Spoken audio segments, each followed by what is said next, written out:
सुप्रभात सभी को, बैठ जाओ। आप सब कैसे हो? चलो आज हम पढ़ते हैं समास के बारे में, ठीक है? तो बताओ बेटा, समास का अर्थ क्या होता है? संक्षेप या संक्षिप्तीकरण। अब समास किसे कहते हैं? यानी दो या सार्थक शब्दों के समास करते हैं। अगर हम ट्रिक के माध्यम से बोले तो समास की जो प्रकार हैं तो कितने प्रकार हैं? 6 प्रकार हैं। ट्रिक में हम क्या बोलेंगे? द्वंद्वी यानी हम कह सकते हैं कि जो हमारा पहला जो ट्रिक है द्वंद्व है। दोष मतलब द्वंद्व समास हो गया। क्या हुआ? द्वंद्व समास। तीसरे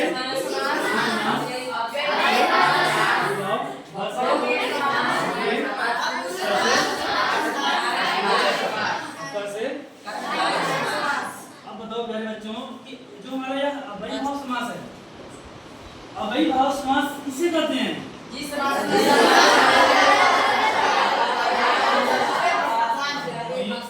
हम कह सकते हैं जिस समस्त पद या जिस समास में हमारा पहला पद क्या बोलेंगे हम? और जैसे प्रतिदिन जो हमारा प्रतिदिन प्रति क्या है? अव्यय है। दिन क्या है? उत्तर पद है। उत्तर पद है। जब हम दोनों पदों को मिलाते हैं तो क्या होता है? प्रत्येक। आज हम समास की क्या करते हैं तो क्या होता है? प्रत्येक दिन। इसी प्रकार से हमारा जो दूसरा क्या है? तत्पुरुष समास बच्चों किसे कहते हैं?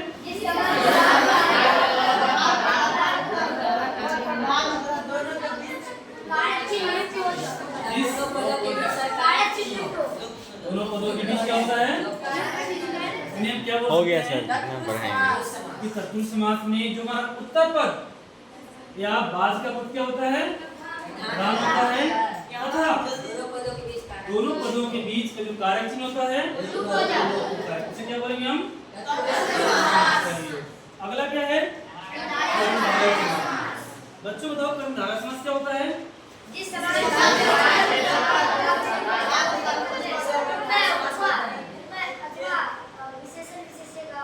कह सकते हैं हमारा जो है जो कर्मधारय समास होता है, इस समास में जो विशेषण जो है विशेष क्या बताता है?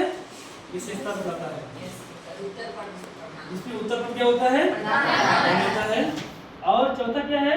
द्विगु समास है। बच्चों बताओ द्विगु समास क्या होता है?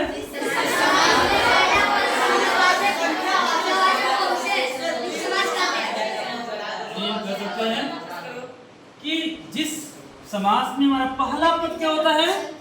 संख्यावाचक या संख्यावाचक। पहला पद, पहला वर्ण कह सकते हैं। पहला शब्द क्या होता है? संख्या होता है, जिसमें संख्याओं का पता चलता है, उसे क्या बोलेंगे हम? द्विगु समास। उदाहरण के लिए जैसे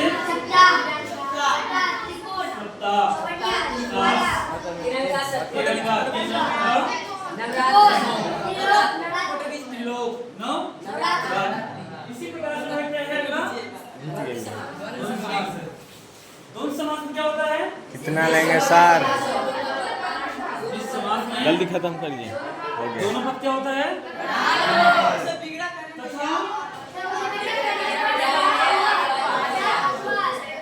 कह सकते हैं कि जो हमारा द्वंद्व समास होता है, द्वंद्व समास दोनों पद प्रधान होता है तथा बीच में योजक चिन्ह होता है। जैसे माता पिता।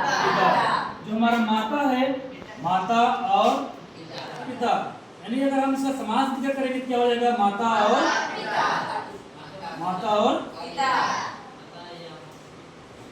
इसी प्रकार से जब हम आगे बढ़ते हैं, छठवां है बहुव्रीहि समास। बच्चों जो बहुव्रीहि समास क्या होता है?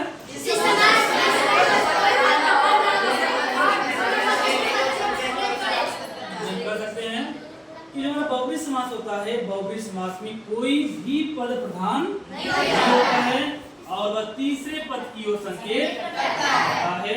जैसे लंबोदर लंबा है